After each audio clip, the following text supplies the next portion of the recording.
క్రీస్తునాథునందు ప్రియులకు సహోదరి సహోదరులారా, యేసుక్రీస్తు నామములో ఈ యొక్క క్రీస్తు సందేశం అనే కార్యక్రమమునకు మిమ్మందరినీ కూడా ఆహ్వానిస్తున్నాను.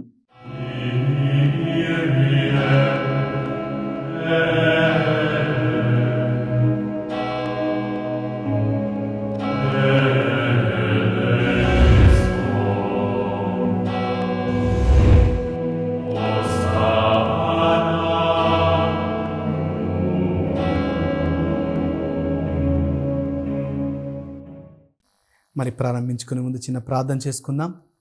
ఓ ప్రభువా, మీ యొక్క పవిత్రమైన నామమునకు వందనాలు. ఈ యొక్క ఉదయకాల సమయమున వాక్యాన్ని ఆలకిస్తున్నటువంటి ప్రతి ఒక్కరిని దీవించండి.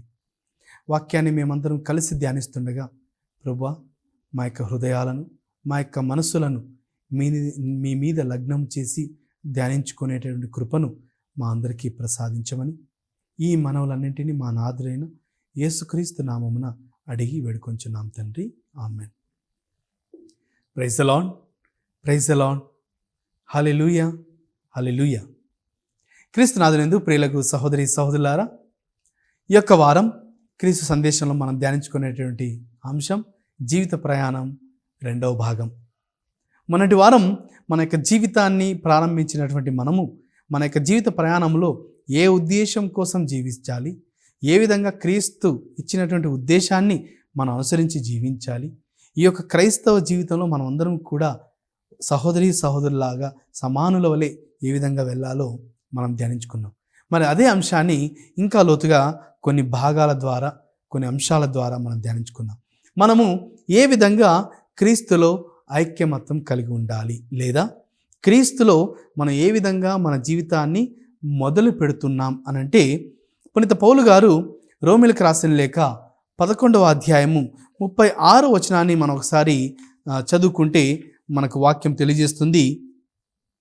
ఏలైనా ఆయన నుండియే, ఆయన మూలముననే, ఆయన కొరకే సమస్తము ఉన్నవి, ఆయనకే సదాస్తుతి వైభవములు, ఆమెన్. ఈ యొక్క వాక్యాన్ని మనం కొద్దిగా గమనిస్తే, జీవిత ప్రయాణాన్ని మొదలుపెట్టిన మనము కేవలం క్రీస్తు కొరకే ఈ లోకంలో సృష్టించబడ్డాము అనేటువంటి ఆలోచన ఎన్నో సందర్భాల్లో మర్చిపోతుంటాం. తల్లిదండ్రులు నా కుమారుడు, నా కుమార్తె నా కోసమే పుట్టింది, నన్ను ఉద్ధరించడానికి పుట్టింది అని తల్లిదండ్రులు అంటే, పిల్లలేమో నేను మా వంశానికి ఇది చేశా, నేను న్యాయం చేశా, మా తల్లిదండ్రులకు డబ్బు సంపాదించా, ఇల్లు కట్టించా అనేటువంటి పొగడ్తలతో చెప్పుకుంటూ ఉంటే, క్రీస్తు ప్రభు మాత్రం చెప్తున్నాడు, ఈ లోకంలో ఉన్న సమస్తము నా కోసమే ఉన్నాయి. అనగా జంతువులు కావచ్చు, చెట్లు కావచ్చు, భూమి కావచ్చు, మనుషులు కావచ్చు, ఈ సృష్టిలో ఉన్నటువంటి గ్రహాలు కావచ్చు, నక్షత్రాలు కావచ్చు, భూమి ఆకాశం అన్నీ కూడా క్రీస్తు కొరకు మాత్రమే సృష్టించబడ్డాయి.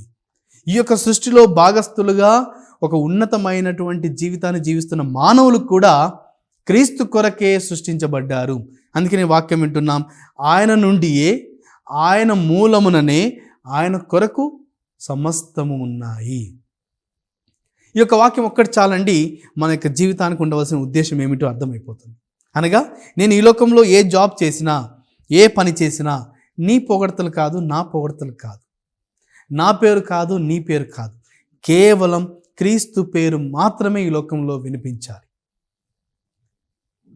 నీ పేరు వినిపించేది మైకుల్లో, టీవీల్లో, పెద్ద పెద్ద ప్రసంగాల్లో నీ పేరు వినిపించవచ్చు. పెద్ద పెద్ద సంఘాలలో లేదా పెద్ద పెద్ద సమూహాలలో నిన్ను పూలాహారాలతో లేదా శాలువాలతో పొగడ్తలు చేయవచ్చు. కానీ నీ జీవితానికి, నా జీవితానికి ఫుల్ స్టాప్ అయితే ఒకరోజు ఉంది. ప్రతి వాక్యానికి ఏ విధంగా అయితే చివరిలో ఫుల్ స్టాప్ ఉంటుందో, మన జీవితానికి కూడా ఒక ఫుల్ స్టాప్ ఉందండి, అదే మరణం. కానీ క్రీస్తు ప్రభు మనకు తెలియజేస్తున్నారు, అదేమిటంటే నేనే నూతన జీవితం. అనగా నన్ను విశ్వసించువాడు మరణించినప్పటికీ తిరిగి మళ్ళీ జన్మిస్తాడు. యోహాను సువార్త 11వ అధ్యాయంలో 44వ వచనం మనం చదువుకుంటే మనకు అర్థమవుతుంది, ఏ విధంగా సమాధిలో 4 రోజులు ఉంచబడి కుళ్ళిపోయినటువంటి ఆ యొక్క బట్టలతో చుట్టబడినటువంటి ఆ యొక్క లాజర్ వెలుపలికి రా అనేటువంటి ఒక్క స్వరముతో తన జీవితాన్ని పొందుకొని బయటకు వచ్చాడో, క్రీస్తును ఎంచుకున్న మనం, క్రీస్తులో జ్ఞానస్నానం పొందుకున్న మనం తిరిగి క్రీస్తులో జీవిస్తాం. అదే నిత్య జీవితం. మరి ఈ యొక్క జీవిత ప్రయాణంలో మనం జీవిస్తున్నప్పుడు నేను గమ్యంగా ఉంచుకోవాల్సినటువంటి ఉద్దేశం ఏమిటంటే, నేను అది సాధించాలి, ఇది సాధించాలి అనేది కాదు. నేను సాధించింది, నేను చేసేది, నేను చేయవలసింది, నేను చేసే ప్రతి పని నేను కష్టపడ్డాను అనేది కాదు. ఇది కేవలం క్రీస్తు యొక్క ప్రణాళిక చొప్పున మనం చేస్తున్నాం. క్రీస్తు ప్రభు మన యొక్క ఉద్దేశం కోసం ఎన్నుకున్నాడు. క్రీస్తు ప్రభు కోసమే ప్రతిదీ కూడా ఉండాలి. అందుకనే మొన్నటి వారం వాక్యం చెప్పినప్పుడు క్రీస్తు ద్వారా, క్రీస్తుతో, క్రీస్తునందు అనేటువంటి యొక్క మాటలకు మనం లోతైన అర్థాన్ని తెలుసుకున్నాం. ఒకసారి యోహాను సువార్త 17వ అధ్యాయము 3వ వచనాన్ని మనం చదువుకుంటే వాక్యం తెలియజేస్తుంది, ఏకైక సత్య దేవుడవగు నీవు పంపిన యేసుక్రీస్తును వారు తెలుసుకున్నట్టయే నిత్య జీవితం లేదా నిత్య జీవం. ప్రియ సహోదరి సహోదరులారా, ఈ లోకంలో మనం అనుకోవచ్చు మరణించిన తర్వాత మనం నిత్య జీవం యేసుప్రభు ఇస్తాడు, లేదా మీ ఇతరులు అంటారు మోక్షం అంటారు, కొంతమంది ఇంకా ఏదేదో అంటారు. కానీ ఈ లోకంలోనే మనకు క్రీస్తు ప్రభు నిత్య జీవం ఇస్తున్నాడు. అదేంటంటే క్రీస్తుని తెలుసుకోవాలి, క్రీస్తు మాటను వినాలి. క్రీస్తు మాటే నూతన జీవితం. చచ్చిన లాజర్ యేసుప్రభు మాట వినగానే లేచి వచ్చాడు. చనిపోయినటువంటి ఆ యొక్క 12 ఏళ్ళ వయసు ఉన్నటువంటి ఒక అమ్మాయి యేసుప్రభు పిలవగానే లేచింది. యేసుప్రభు అంగి అంచును తాకగానే రక్తస్రావంతో ఉన్నటువంటి స్త్రీ స్వస్థ పొందుకుంది. నేను గమనించాలి, క్రీస్తు ప్రభువుతో నిత్య జీవితం మొదలు పెడుతుంది. ఈ నూతన సంవత్సరంలో ప్రారంభించినటువంటి మనము నూతన జీవితాన్ని ప్రారంభించాలి అంటే ప్రణాళికలు వేసుకుంటే సరిపోదు. ఈరోజు నుంచి ఇలా ఉండాలి, అలా ఉండాలి అని అనుకుంటే సరిపోదు. క్రీస్తును మనము కౌగలించుకోవాలి. మీ యొక్క పిల్లలకు క్రీస్తును బహుమానంగా ఇవ్వండి. నేను ప్రతి ప్రసంగంలో, ప్రతి ప్రదేశాల్లో నేను తల్లిదండ్రులకు చెప్పే విషయం ఇదే. మీ పిల్లలకు ఎంత ఉన్నతమైన బహుమానాలు ఇవ్వండి, తప్పులేదు. మీకు స్తోమత ఉంటే కారు కొనివ్వండి, స్తోమత ఉంటే బైకులు కొనివ్వండి, ఐఫోన్లు కొనివ్వండి, ఏమైనా కొనివ్వండి. I have no problem. But do not forget to give Christ to your son, to your daughter. మీ యొక్క కూతురుకు, మీ యొక్క కుమారుడుకు యేసుక్రీస్తును బహుమానంగా ఇవ్వడం నువ్వు మర్చిపోయావంటే ఒక తల్లిగా, ఒక తండ్రిగా మీ పిల్లలకు మీరు అన్యాయం చేసిన వాళ్ళే. చాలామంది తల్లిదండ్రులు మనం అందరం కూడా చాలా కష్టపడుతున్నాం. నేను చనిపోతే నా పిల్లలకు 10 ఎకరాలు ఉండాలి, లేదా నా పిల్లలకు ఇంత ఆస్తి ఉండాలి, అప్పుడు వాళ్ళు సంతోషంగా నా పేరు చెప్పుకుంటారు అని తల్లిదండ్రులు స్వలాభాల కోసం ఆలోచిస్తున్నారు. కానీ నువ్వు 10 ఎకరాలు ఇచ్చి 10 కోట్లు ఇచ్చి క్రీస్తుని ఇవ్వకపోతే నువ్వు ఇచ్చిన బహుమానం అంతా కూడా ఈజ్ ఈక్వల్ టు 0, అనగా 0కు సమానం. ప్రియ సహోదరి సహోదరులారా, అందుకని మనం అందరం కూడా మన యొక్క క్రైస్తవ జీవితాన్ని క్రీస్తుతోనే ప్రారంభిస్తున్నాం. అది జ్ఞానస్నానము ద్వారా. ఆ జ్ఞానస్నానం మనం ఈరోజు జీవిత ప్రయాణాన్ని మొదలు పెట్టాలనే యొక్క అంశంలో మనము ధ్యానిస్తుండగా మొట్టమొదటి విషయం జ్ఞానస్నానం. జ్ఞానస్నానంతో మనం క్రీస్తు శరీర భాగాలుగా అవుతున్నాం. క్రీస్తు శరీరంలో ఒక భాగు పంచుకుంటున్నాము. క్రీస్తుతో మనం జీవితాన్ని ప్రయాణం జీవిస్తున్నాం. అనగా మనము ఈ యొక్క జ్ఞానస్నానం ద్వారా, అనగా లోక జీవితం ద్వారా నిత్య జీవితం కోసం ప్రయాణం చేస్తున్నాం. అనగా ఈ లోక జీవితంలో క్రీస్తుని వెంటబట్టుకొని క్రీస్తు ద్వారా, క్రీస్తుతో, క్రీస్తునందే మనము నిత్య జీవితానికి పోగలుగుతాం. నా తప్ప లేదా నా మార్గమున తప్ప వేరే మార్గము లేదని యేసుప్రభు స్వయంగా చెప్పాడు. నేనే సత్యం, నేనే జీవం, నేనే మార్గం, నా మూలం తప్ప ఎవ్వడు కూడా తండ్రి దగ్గరికి వెళ్ళలేడని యేసుప్రభు తన సొంత మాటలతో చెప్పాడు. కావున మన పిల్లలు నిత్య జీవనానికి వెళ్ళాలన్నా, మీరు నిత్య జీవితానికి వెళ్ళాలన్నా, నేను నిత్య జీవితానికి వెళ్ళాలన్నా, నాకున్న పేరు, నాకున్న స్వలాభాలు, నాకున్న ఆస్తులు ఇవన్నీ కూడా నిత్య జీవితానికి చేర్చవు. ఎందుకంటే నీకు నాకు తెలుసు, చచ్చినప్పుడు ఎవడు కూడా కనీసం పెన్ను కూడా చేతిలో పట్టుకొని పోలేడు, ₹1 కూడా పట్టుకొని పోలేడు. మీరు కృషించి ప్రయత్నించి ఒక ₹10 చేతిలో పెట్టండి, కానీ దాని విలువ వాడికి తెలియదు. ఆ సమయంలో శవంగా ఉన్నటువంటి ఆ వ్యక్తికి 10 రూపాయలు ఇచ్చినా 1000 రూపాయలు ఇచ్చినా దానికి ఏ విధమైనటువంటి విలువ తెలియదు. కావున ప్రియ సోదరి సోదరులారా, మనము ఈ జీవిత ప్రయాణం అనేటువంటి ఈ యొక్క అంశం ద్వారా నీ లోక జీవితం ద్వారా నేను నిత్య జీవితానికి ప్రయాణం చేయాలి. అలా చేయాలంటే ఈ లోక జీవితంలోనే క్రీస్తుని నాతో పెట్టుకోవాలి, క్రీస్తు దగ్గరికి నేను వెళ్ళాలి, క్రీస్తు నాతో ఎల్లప్పుడూ ఉంటాడు, ఇమ్మానుయేలుగా ఈ లోకానికి వచ్చాడు అనేటువంటి అంశాన్ని ధ్యానించుకొని జీవిత ప్రయాణాన్ని మనం మొదలు పెడదాం. మరి అదేవిధంగా మనము ఈ యొక్క క్రీస్తు ప్రభు ఈ లోకానికి వచ్చినట్టు ఉద్దేశం కూడా మనందరినీ కూడా బ్రతికించుటకు, మనందరికీ కూడా జీవాన్ని ఇవ్వడానికి.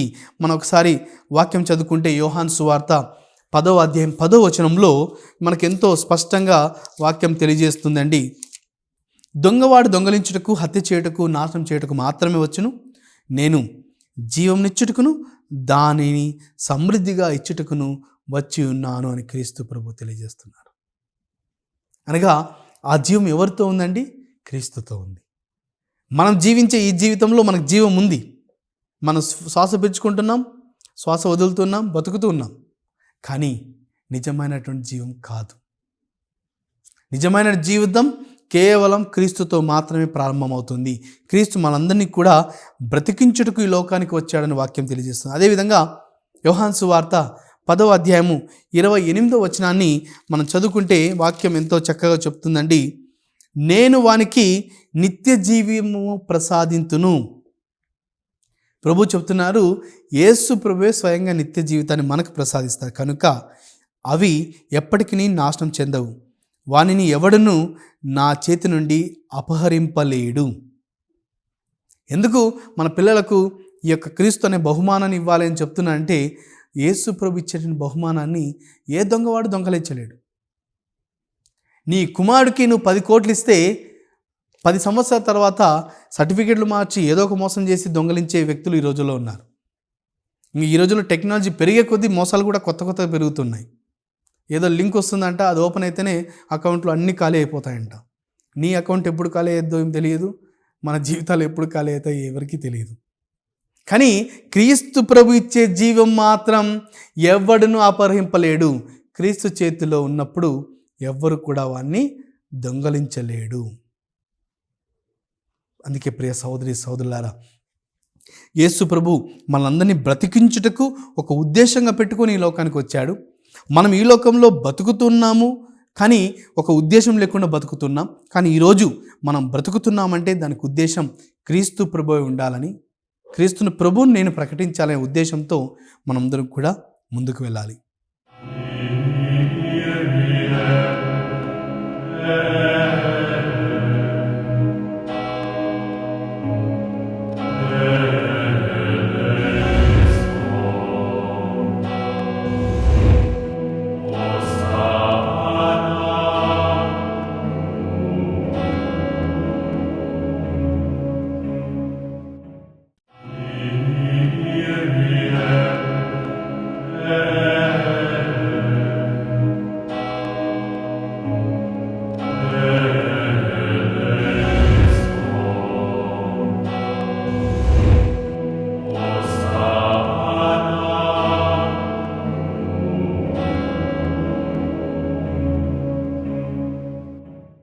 ఈ యొక్క అంశంలో మనం ధ్యానించుకునే రెండవ విషయం ఏంటంటే పాపం నుండి విముక్తి. యేసుప్రభు ఈ లోకానికి రావడమే మనల్ని పాపం నుండి విముక్తిని కావించడం, లేదా ఇంకొక మాట చెప్పుకోవాలంటే మనకు పాపం అనే ఒక బానిసత్వం నుంచి బయటపడడం. ఇక పాపం అంటే ఏదో కాదండి, మనం అనవసరంగా తగిలించుకునే భారం, అంతే. ఇంకా సింపుల్గా చెప్పాలంటే మనం అంటాం చాలాసార్లు దేవుణ్ణి మనం బ్లేమ్ చేస్తుంటాం, దేవుని అంటూ ఉంటాం, ఆ దేవుడు ఇలా ఎందుకు సృష్టించాలి, దేవునికి తెలియదా మనం బలహీనులమని, దేవునికి ఏం జ్ఞానం లేదా అనేటువంటి మనం దేవుణ్ణే తప్పుపడుతుంటాం. మనము ఇక్కడ కాదు, భూమండలానికి వెళ్ళినా చంద్రమండలానికి వెళ్ళినా చివరికి సూర్యుడి మీద పెట్టినా సరే మనుషుల్లాగానే జీవిస్తారు. కానీ నేను గమనించాలండి, అదేమిటంటే యేసు ప్రభు మనల్ని బానిసత్వంలోనికి వదిలిపెట్టలేదు. దేవుడు మన జ్ఞానాన్ని, బుద్ధిని, తెలివిని ఇచ్చి మనకు నేర్పించడం ఏం చేయాలి. కానీ చేయవలసింది మనం చేయకుండా అనవసరమైనటువంటి భారాల్ని మన చుట్టూ వేసుకొని, మన భుజాల మీద వేసుకొని, అది మోస్తూ నువ్వు దేవునివా, నువ్వు ఉంటే నాకెందుకు ఈ కష్టము, నువ్వు ఉంటే నాకెందుకు ఇది అని దేవుని తప్పుపడుతుంటాం. గమనించాలి, మనకున్నటువంటి భారాలను మనం తీసేయాలి. వాటి నుంచి విముక్తిని కలిగించడానికి యేసుప్రభు ఈ లోకానికి వచ్చాడు. పాప భారాన్ని తీసివేయడానికి, లేదా బానిసత్వం నుంచి మనల్ని స్వతంత్రం చేయడానికి. వాక్యం చదువుకుందామండి. యోహాను సువార్త 8వ అధ్యాయము 36వ వచనం తెలియజేస్తుంది, కుమారుడగు మిమ్ము స్వతంత్రం చేసిన ఎడల నిజముగా మీరు స్వతంత్రులై ఉందురు. అనగా మనమందరం కూడా ఈరోజు మన దేశాలు కావచ్చు స్వతంత్రం పొందుకున్నాయని ఎంతో ఆనందిస్తున్నాం. అవన్నీ కూడా వీళ్ళు దేశం కోసం, లేదా ఉద్యోగాల కోసం, లేదా ఇంకా ఏదో ఉద్దేశాల కోసం మాత్రమే ఇవి చేశారు. కానీ యేసు ప్రభు ఇచ్చే స్వతంత్రం, ప్రియ సహోదరి సహోదరులారా, అది నిజమైన స్వతంత్రంగా ఉంటుంది. మన దేశాన్ని పరిపాలించిన వాళ్ళు బ్రిటిషులు ఉన్నారు, మొఘళ్ళు ఉన్నారు, ఇంకా వేరు వాళ్ళు వచ్చారు, పరిపాలించారు. వారు పరిపాలించిన 100 సంవత్సరాలు అది వాళ్ళది. మళ్ళీ ఇంకోడు అధికారంలో ఇంకొక వేరే రాజ్యాలు బలవంతులు వచ్చి దీన్ని ఆక్రమించుకున్నప్పుడు అది వాళ్ళదవుతుంది. అనగా అది నిజమైన స్వాతంత్రం కాదు. కానీ గమనించాలి, క్రీస్తు ప్రభు ఇచ్చే స్వతంత్రం ఏ విధంగా ఉంటుందంటే నిజమైన స్వతంత్రంగా ఉంటుంది. మీరు యూట్యూబ్లో చూస్తున్న ఎంతోమంది సాక్ష్యాలు, తాగుడుకు బానిసైన వాళ్ళు ఈరోజు స్వతంత్రంగా సంతోషంగా బతుకుతున్నారు. చెడు మార్గంలో ఉన్న వాళ్ళు క్రీస్తుని తెలుసుకున్న తర్వాత నూతనంగా వస్తున్నారు. కావున మనము ఈ యొక్క జీవిత ప్రయాణం అనే అంశంలో మనము ధ్యానించవలసిన రెండో విషయం ఏంటంటే, దేవుడు మనల్ని బానిసత్వం నుంచి స్వతంత్రం వైపు నడిపిస్తున్నాడు. కావున ఈ యొక్క నూతన సంవత్సరాన్ని మనకున్నటువంటి బానిసత్వ భారాలు ఏవైతే మనంతకు మనం వేసుకున్నామో వాటిని తీసివేద్దాం. క్రీస్తు ప్రభుని తీసివేయమని అడుగుదాం. మరి మూడో విషయము, వెలుగునకు మరియు సత్యానికి సాక్ష్యం ఇవ్వడానికి క్రీస్తు ప్రభు ఈ లోకానికి వచ్చాడు. మరి క్రీస్తు ప్రభు వెలుగునకు సత్యానికి సాక్ష్యం ఇవ్వడానికి ఒక ఉద్దేశంగా పెట్టుకొని వచ్చినప్పుడు క్రీస్తు నమ్ముకున్న మనము ఎలాంటి ఉద్దేశం కలిగి ఉండాలి అనేది మనం యోహాను సువార్త 1వ అధ్యాయము 7-8 వచనాలు మనం చదువుకుంటే మనకు వాక్యం తెలియజేస్తుందండి. అతని మూలమున అందరూ విశ్వసించుటకు అతడు ఆ వెలుగునకు సాక్ష్యం ఇవ్వచ్చును. అతడు ఆ వెలుగునకు సాక్ష్యం ఇవ్వచ్చనే కానీ అతడు మాత్రం ఆ వెలుగు కాదు. ఈ యొక్క వాక్యాన్ని మనం విన్నప్పుడు మనకు అర్థమవుతుంది, ఒక వెలుగునకు సాక్ష్యం ఇవ్వడానికి బప్తిస్మ యోహాను గారు పుట్టారని, అతడు మాత్రం ఆ వెలుగు కాదు అని స్పష్టంగా తెలియజేయబడుతుంది. కారణం ఏంటంటే క్రీస్తు ప్రభు మాత్రమే నిజమైనటువంటి వెలుగు. యోహాను 8:12 వాక్యం తెలియజేస్తుంది, నేనే ఈ లోకానికి వెలుగు అని ప్రభు చెప్తున్నారు. ఎంతో స్పష్టంగా తెలియజేస్తున్నారు. కావున అంధకారంలో ఉన్న మనము, బానిసత్వంలో ఉన్నటువంటి మనము, సత్యం తెలుసుకోకుండా అసత్యంలో నడుస్తున్న మనము ఎప్పుడు మనము సాక్ష్యమయ్య వస్తాము అంటే ఆ యొక్క వెలుగులో మనం పాలు బాగా పంచుకున్నప్పుడు, లేదా మనం ఆ యొక్క వెలుగులో పాత్రులమై ఉన్నప్పుడు. కావున మనము అంధకారం వైపు కాకుండా వెలుగునకు మనము వెళ్ళాలి. కనిపించిన ఆ యొక్క వెలుగు వైపు మనం వెళ్ళాలి అని వాక్యం తెలియజేస్తుంది. అదేవిధంగా క్రీస్తు ప్రభు నడిపించుటకు, మనందరినీ కూడా నడిపించుటకు ఈ లోకానికి వచ్చాడు. మరి క్రీస్తులో భాగస్థులమైన మనము ఈ లోకంలో మనల్ని మనమే నడిపించుకోలేకపోతున్నాం. మన సమస్యలను మనమే సాల్వ్ చేయలేకపోతున్నాం. అందుకే ఇతరుల దగ్గరికి వెళ్ళి సమస్యలు చెప్తూ ఉంటాం. స్నేహితుల దగ్గర కావచ్చు, కౌన్సిలింగ్ కావచ్చు, వేరే వాళ్ళ దగ్గరికి. మన ప్రయత్నాలన్నీ కూడా ఇతరుల నుంచి సహాయం పొందుకునే ప్రయత్నాలే. కానీ నేను గమనించాలి, మనందరికీ కూడా మార్గచూపరి ఒకరు ఉన్నారు. క్రీస్తు ప్రభు ఈ లోకానికి పుట్టినప్పుడు ఎన్నో ఆనవాలు ఆ యొక్క ముగ్గురు జ్ఞానులకు నక్షత్రం ద్వారా వాళ్ళు నడుస్తూ ఉన్నారు. మరి అదేవిధంగా ఆ యొక్క గొర్రెల కాపర్లు ఏ విధంగా యేసు ప్రభు వైపు నడిపిస్తున్నారు, అదేవిధంగా క్రీస్తు కూడా ఒక చోట ఉండి మనందరినీ కూడా తన వైపుకు నడవడానికి మనకు అవకాశాలు ఇస్తున్నాడు. మనమే ఆ రూట్ కాకుండా రాంగ్ రూట్ తీసుకొని మనము ఎటో వెళ్ళిపోతున్నాం. నువ్వు ఎంత దూరం వెళ్ళినా, నువ్వు ఎటన్నా వెళ్ళు, తిరిగి క్రీస్తు ప్రభు దగ్గర రావాల్సింది. డబ్బే శాశ్వతమని నువ్వు డబ్బు కోసం ఎన్ని సంవత్సరాలన్నా పరిగెత్తు, కానీ చివరికి క్రీస్తు ప్రభు దగ్గరికి యూటర్న్ తీసుకొని రావాల్సింది. పేరు ప్రఖ్యాతి అని నువ్వు భ్రమపడి పోస్టర్లు పెట్టుకొని నువ్వు ఎంతో గొప్ప పేరు సంపాదిస్తావని ఆలోచనతో నువ్వు ఎంతన్నా పరుగులెత్తు, ఎన్ని సంవత్సరాలన్నా పరిగెత్తు, చివరికి అన్నీ పక్కన పెట్టి క్రీస్తు ప్రభు దగ్గరికి రావాల్సింది. అనగా క్రీస్తు ప్రభు మనందరికీ కూడా ఒక కేంద్ర బిందువు, ఒక మూలము. అన్ని తెగల వాళ్ళు నువ్వు ఎక్కడి నుంచైనా మన జీవిత ప్రయాణాలు ఎక్కడ మొదలుపెట్టినా అటు ఎంత దూరం వెళ్ళినా తిరిగి చివరికి అక్కడికి మాత్రమే రావాలి. కావున వాక్యం మనం చూసుకుంటే యోహాను సువార్త 3:16లో దేవుడి లోకాన్ని ఎంతో ప్రేమించి తన ఏకైక కుమారుని మన కోసం పంపించాడు. మరి అలాంటి ఆ యొక్క ప్రభు కోసం యోహాను 14:6 ప్రకారం సత్యము జీవ మార్గం నేనే అనే వాక్యం పలుకుతుండగా మనము క్రీస్తు మార్గంలో నడవాలి, ఆ యొక్క వెలుగులో జీవంలో నడవాలని వాక్యం తెలియజేస్తుంది. మరి చివరిగా ఈ యొక్క క్రిస్మస్ సందర్భంగా లేదా నూతన సంవత్సరంలో మనము ఈ జీవిత ప్రయాణ అంశంలో మనం తెలుసుకునే ఈ యొక్క అంశం ఏంటంటే, భాగం ఏంటంటే, యేసు ప్రభు ఈ లోకానికి తోడుగా ఉండడానికి మన కోసం వచ్చాడు.